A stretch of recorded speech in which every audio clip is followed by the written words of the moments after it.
We've all seen political surrogates walk into an interview with a pre-written script, ready to deflect, defend, and deny.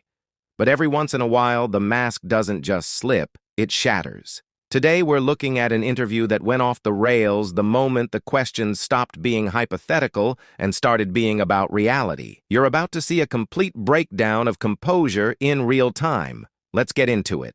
Child abuse of hundreds, if not thousands of children isn't a big thing. If you look at the country as a whole of people being safe, being prosperous, it is not the main thing. No. And the president has only potentially so much thousands of children. I can't believe this, Ambassador. Because it's potentially only thousands of children that were abused by a prolific, notorious sex offender. It's not a big deal for most people. Listen, these were young women. Do you realise how offensive that is to those to his victims? We're offended. No, women and men do not like this story at all. But as a matter of fact, it is, I'm sorry to say this, it's a distraction from the main thing, keeping the country safe, making sure that the country is economically successful, bringing together the whole of government for our country. It is a distraction. His victims' calls for justice, his victims' demands that the public is made aware of who was helping Epstein cover up his crimes is a distraction. Seriously. Let's pause here for a minute. That wasn't just a political talking point. That was a mask slipping. When you label a fight for justice for thousands of children as a distraction, you aren't just protecting a leader. You're losing your humanity. But if you think that was just a one-off emotional outburst, look at what happens when she's pressed on the actual campaign promises she was sent here to defend. Still promised to end it on day one, though, didn't he? And he hasn't. Regarding Hamas. So he's working on ending this. Well, I will just say this. President Trump was the only world leader that picked up the phone and tried to get to a peace deal. President Biden and the top European Ambassador, you'll be with not working the promise wasn't I will pick up the phone and try. The promise was I will end the war on day one. He is working on. But that's not the promise. You accept it's a broken promise. It's a broken promise. It's not a broken promise. How is it not a broken promise? He said, I will end the war on day one. And we're now on day, what are we on, 100 and something? So and he I hasn't ended thought the you war. were the host. I didn't know this was a debate. I'm sorry. It's a conversation. But as a matter of fact, President Trump is working to end this war. Yes. His team is working tirelessly to end this war. And the problem for Donald Trump and his mouthpieces like Carla Sands is simple. If Trump hadn't spent all his time campaigning on these massive, unrealistic promises, I wouldn't even be highlighting these failures today. But Trump continuously bites off more than he can chew. When you have a leader who is a known liar, his mouth puts his own team in murky waters. The interviewer wouldn't have been able to corner her like this if Trump hadn't gone around telling lies that someone like Carla Sands then has to sit there and fabricate excuses for. Let's watch the rest of this breakdown. I will give you my thoughts at the end, and don't forget to subscribe. Let's talk about all of that and more with Ambassador Carla Sands, former member of Donald Trump's Economic Advisory Council, former US ambassador to Denmark, to Greenland and to the Faroe Islands.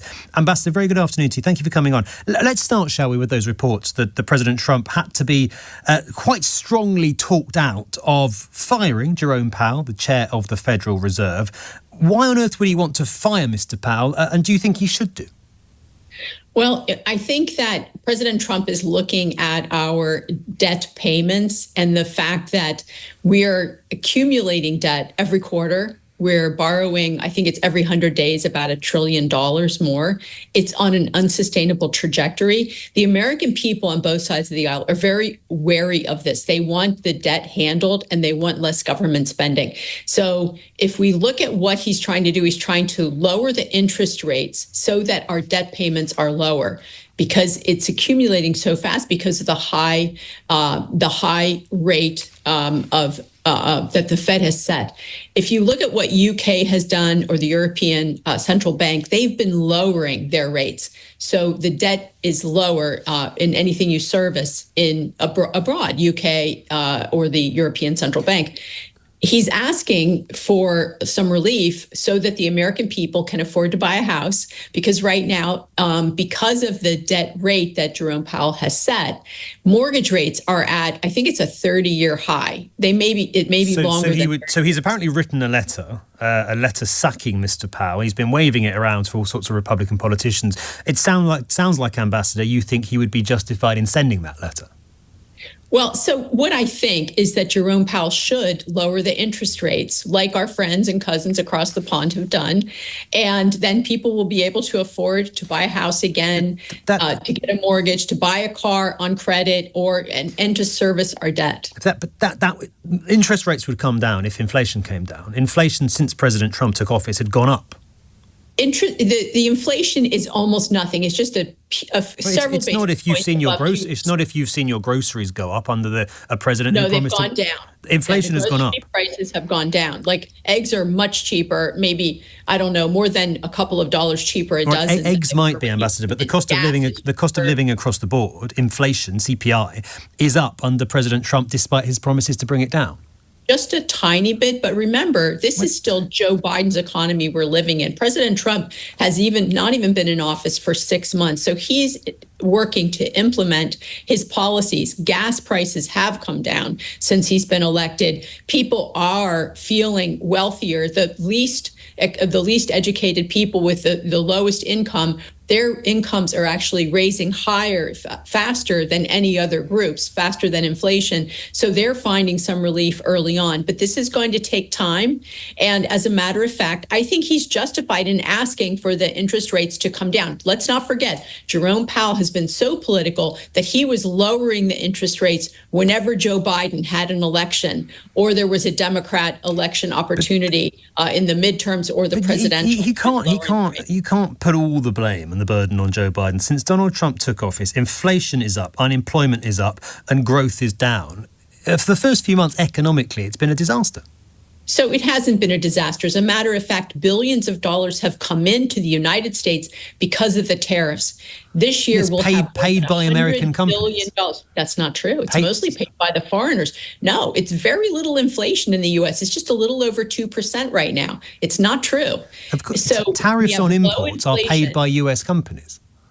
Generally not. Generally, it's the foreign country, and that's why he's putting tariffs in place. Why do you think that he's been so upset about the tariff barriers and non-tariff barriers that have been excluding American goods and punishing American exporters going to places like the UK and the EU? For instance, the US, we charge 2.5% historically on European cars. They charged us 10%. And then there was the big VAT tax, the 20% on top of that, where every state in the US has a much lower state sales tax, much lower. So I think that what you'll see is our economy, like look at the stock market. It's not the economy, but it's a good sign of business confidence and investor confidence. But what President Trump is focused on is Main Street, that the working people get some relief. And you will see that within this calendar year. Let me ask you about some of the other promises that he made. Ending the war in Ukraine on day one. How's that going? It's tougher. He didn't say, so he maybe said day one once or twice. Mostly he said that's going to be a harder. Dozens of times, Ambassador. Come on, he said it dozens of times. We will end the war on day one. Okay. I am, because I've got to correct you on that. We will end the war on day one. Let me just correct the record. He also said that this was going to be a harder war to win than the Israel-Hamas war. So he did say it was going to be a harder war to end than that war. He still promised to end it on day one, though, didn't he? And he hasn't. Regarding Hamas. So he's working on ending this. Well, I will just say this. President Trump was the only world leader that picked up the phone and tried to get to a peace deal. President Biden and the top European Ambassador, you'll be with not working the promise wasn't I will pick up the phone and try. The promise was I will end the war on day one.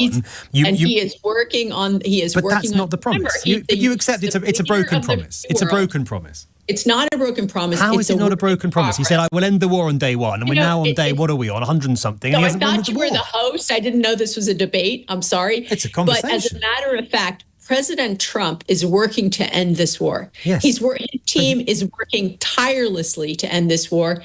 And what has happened, they thought that they had a ceasefire deal in place. Vladimir Putin, he retraded over and over. We saw Zelensky; he has incentives to enrich himself from this war. But these are excuses. There's not a great trade on either side. A promise was made. A promise wasn't kept. Let's return to the economy. Donald Trump, we will strike 90 deals in 90 days. Trade deals. This is. How many has he struck? Well, he's doing great trade deals. He's done one with the UK, thankfully, that we're very thrilled about that. India's soon to come. Indonesia's completed. EU is tough. I mean, the EU, we have former Prime Minister of Denmark, Lars Løkke Rasmussen, who's working on the trade deal, saying, well, we need to punish the U.S. That's not a way to get to a good trade deal, to say we're going to be punitive. He signed 2 deals. He said he would sign 90 in 90 days. We're well past 90 days. He's done 2. Well, Scott Bessent and his team and the it's another US broken promise. Trade representative, they're working on it very hard. Listen, things take longer than they should. So why did he promise? But the good news is it's a work in progress. Rather than attack what hasn't gotten accomplished yet, even though it's in the works, I wish that the UK would work on doing some of the things that President Trump is doing, following his lead of bringing down the costs for the people of the UK, bringing down the cost of energy, the cost of food. Ambassador, when I look and see that you've lost GDP in the last year, that actually the UK economy is shrinking. It's a tragedy and a disaster. We need our allies to be strong, to be prosperous. To be fair, we are one of the 2 countries that has done a trade deal with Donald Trump. Prosperous. Let me just ask if we could about one final promise. We will release the Epstein files, Donald Trump, before the election. Have a listen to this. It's Donald Trump yesterday. I don't understand why the Jeffrey Epstein case would be of interest to anybody. It's pretty boring stuff. It's sordid, but it's boring. And I don't understand why it keeps going. Why won't he release all the files like he promised to? I don't know that it's under his power, and I don't know that it's under Pam Bondi's power. I know she said she had the president of the United States. He doesn't have the power to release some files? I know. I hear it may be actually under the control of attorneys in the court of New York. If that's true, then they should release it. Pam Bondi should release what she should. The American people on both sides of the aisle are very upset that there hasn't been more transparency around this issue. Donald Trump just said no one cares. And was doing. I think some of us do care. He's wrong to say that. He's wrong to dismiss it. I think he's getting bad advice in this case, and I think that there will be more information that comes out. There must be an intelligence community reason that this isn't being released. Okay. Because certainly Pam Bondi said she had the list on her desk. Just on that clip, finally, Ambassador, I think you're telling me he's wrong to dismiss it as boring and say nobody's interested in it. Well, and he may be getting advice that this is something that there may be things that cannot be released to the public. That's what I'm thinking, and I wish he would just tell us if that's so. But is it boring? Is it boring, this issue? Do you find it boring that I think he's energized of hundreds of people. Is that boring? He's energized about rebuilding the economy. He's focused on the big things. This isn't a big thing. The economy, our security. It's not a big thing. Child abuse of hundreds, if not thousands of children isn't a big thing. If you look at the country as a whole of people being safe, being prosperous, it is not the main thing. No. And the president has only potentially so much thousands of children. I can't believe this, Ambassador. Because it's potentially only thousands of children that were abused by a prolific, notorious sex offender. It's not a big deal for most people. Listen, these were young women. Do you realise how offensive that is to those to his victims? We're offended. No, women and men do not like this story at all. But as a matter of fact, it is, I'm sorry to say this, it's a distraction from the main thing, keeping the country safe, making sure that the country is economically successful, bringing together the whole of government for our country. It is a distraction. His victims' calls for justice, his victims' demands that the public is made aware of who was helping Epstein cover up his crimes is a distraction. Seriously. Listen, I agree with you. I think that there should be whatever can be disclosed should be disclosed. However, I will say this. It is a distraction from the main thing. The U.S. president should never have to say another word about this. Well, he wouldn't if he released the file. He has the whole country and literally the world on his shoulders. Okay, guys, look at the facts.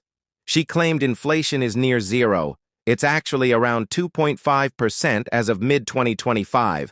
She bragged about tariff revenue, ignoring that it's the American consumer who pays those costs at the register. And on the Epstein files, she had to defend a man who promised total transparency, but now calls the issue boring. What we are witnessing here is a strategic collapse. Carla Sands isn't just defending policy.